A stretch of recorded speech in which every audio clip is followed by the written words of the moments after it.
Hey guys, welcome to our channel. Today we're going to show you how we installed a double DIN radio in a 2015 Fiat 500 Sport. Before we get started, make sure you hit subscribe so you don't miss out on our future videos, and make sure to let us know in the comments what you think of this installation. Enjoy!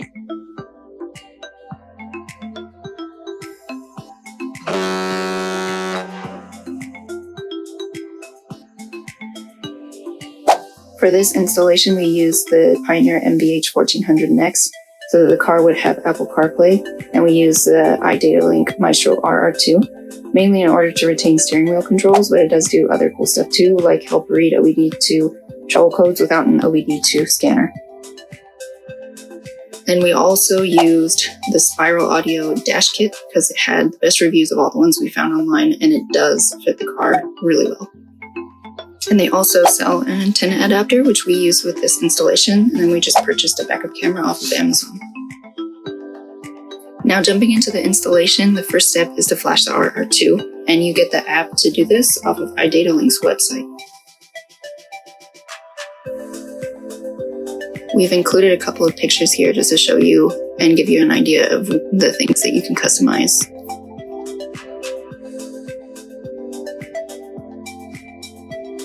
The second step is to connect to the harnesses. We have the harness that comes with the Pioneer, the idatalink Fiat 500 harness, and the harness that comes with the RR2. idatalink provides you with wiring diagrams, so if you know what you're doing, this should be fairly straightforward.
Step 3 is to remove the old stereo. We got these stereo removal tools from AutoZone, and you'll also have to pop out the inside buttons on either side of the little screen to fit these in.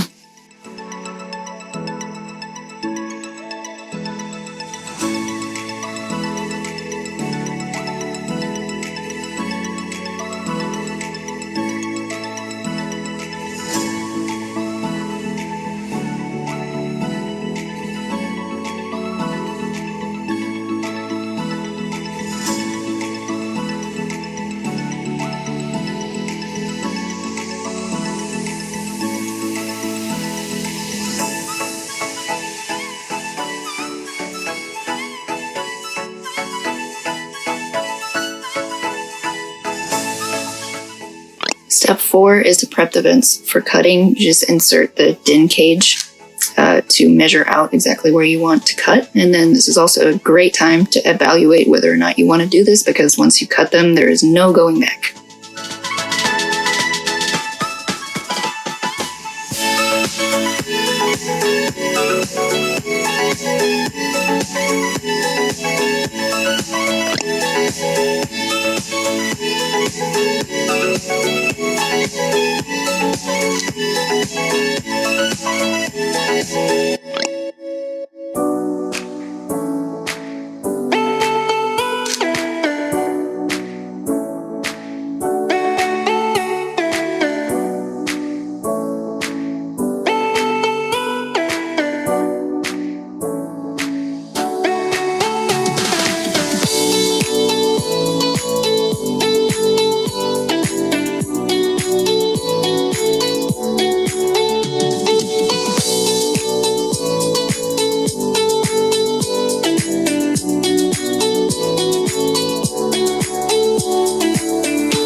Step 6 is to pass the OBD2 and insert the RR2 in the harnesses.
Step 7 is to insert the air vent paddles. Sorry, we didn't film this. It required 2 sets of hands. So step 8 is to install the DIN cage.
Step 10 is to connect the harnesses to the head unit. Make sure you also run the USB cable and mic that come with the head unit, because we thought the RR2 would retain the factory USB and the factory mic, but there's an issue with the Blue and Me system, and you're just going to want to go ahead and install those two things that come with the Pioneer, because otherwise you're going to run into a lot of problems like we did.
So that's it for this video. We hope you guys enjoyed it. We're super happy with how it turned out. The MVH-1400NEX is amazing, and Apple CarPlay is so convenient to have. Let us know in the comments if you have any questions, and we'll do our best to answer them. Next video, we're planning on showing you the features of this new stereo, so make sure you hit subscribe so you don't miss that. Thanks for watching, and see you next time.